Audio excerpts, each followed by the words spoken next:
শুনতে পাচ্ছেন নিশ্চয়ই? জি পাচ্ছি। পেছন থেকেও শুনতে পাবেন আমার কথা ইনশাআল্লাহ। আমি মোহাম্মদ দিদারুল ইসলাম দীপু। আমি একজন উদ্যোক্তা। আমার প্রতিষ্ঠানের নাম হচ্ছে গ্রামের বাড়ি পণ্য। আমি গ্রামপ্রেমী মানুষ। আমার প্রতিষ্ঠানের নাম বুঝে শুনেই বুঝতে পেরেছেন যে আমি আসলে গ্রামের মানুষ। আমি নিজেকে গ্রামের ছেলে পরিচয় দিতেই পছন্দ করি। আমি বিজনেসের যাত্রা শুরু করেছি 2009 সাল থেকে। গ্রামে যখন ছিলাম তখন থেকে বিজনেস নিয়ে টুকিটাকি কাজ শুরু করি। আস্তে আস্তে পড়াশোনার জন্য শহরে চলে আসি। অনলাইন বেশ হলো, সোচ্চার হলো। তো 2019 সাল থেকে হচ্ছে আমি এই প্ল্যাটফর্মের সাথে সম্পৃক্ত। পরবর্তীতে নিবন্ধন করি। সেটা হচ্ছে আমি যখন ষষ্ঠ ব্যাচে আসলে আমি নিবন্ধন করেছিলাম।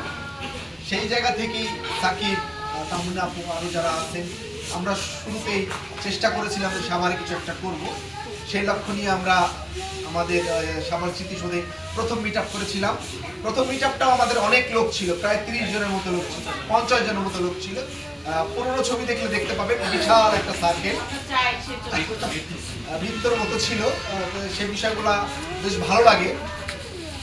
আমি ইকবাল বাহার স্যারের দুইটা কথা বলবো। উনি প্রথমে বলেন ভালো মানুষ হতে, দ্বিতীয় বলেন ভালো উদ্যোক্তা হতে। কিন্তু আপনি অন্যভাবে নিয়েন না, বা স্যার শুনলে কিভাবে নিবে আমি জানি না, যে আপনারা সংগঠনের কাজ করে প্ল্যাটফর্মের কাজ করার জন্য আপনারা ফোকাসগুলো ভুলে যান। আপনি উদ্যোক্তা হতে চান না, খালি সংগঠন নিয়ে দৌড়াদৌড়ি করছেন, বা আপনি যে বিভিন্ন মিটআপে যাচ্ছেন, অনলাইন মিটআপে আছেন, কিন্তু আপনি উদ্যোক্তা হচ্ছেন না, ভালো কাজ করছেন না। স্যারের আর্টিকেল বুঝতে হবে স্যার কি বলতে চাচ্ছে।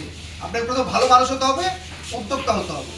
আপনাদের কাছে অনুরোধ যে সংগঠন করবেন, সবই করবেন, কিন্তু নিজের ক্ষতি করে না।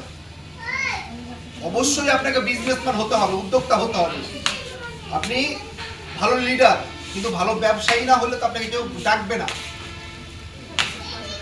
অন্যভাবে কেউ নিয়েন না। এটাই কেন বললাম যে আমরা অভিজ্ঞতা থেকে বলছি যে সাকিব আজকে কিন্তু সেই পঞ্চম ব্যাচ, ষষ্ঠ ব্যাচ, বা আমরা যারা আছি শুরু থেকে লেগে আছি, যারা আমি দেখছি, আমরা যদি দূরে চলে গেলেও আমরা কিন্তু দেখছি যে নেতৃত্বে কারা আসছে, কদিন পরে চলে যাচ্ছে, কদিন পরে তাদেরকে খুঁজে পাওয়া যাচ্ছে না। কেন পাওয়া যাচ্ছে না?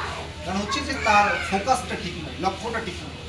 লক্ষ্য ঠিকঠাক করতে হবে। যে আলামিন ভাই বলেছেন যে লক্ষ্যটা আসলে কি আমাদের লক্ষ্যটা আসলে এটাই হওয়া উচিত যে আপনি পৃথিবীতে আসছেন, এটা আমি মনে করি যে আমি খাবো, দাবো, ঘুমাবো, ছেলে মেয়ে পয়দা করবো, টাকা পয়সা কামাই করবো, চলে যাবো পৃথিবী থেকে। এটার জন্য আমার কাছে মনে হয় না এর জন্য পৃথিবীতে আল্লাহ আমাকে পাঠাই। আমার অনেক দায়িত্ব আছে, আমার পরিবারের প্রতি দায়িত্ব আছে, আমার প্রতিবেশীর প্রতি দায়িত্ব আছে, সমাজের আছে, গ্রামের আছে, তারপর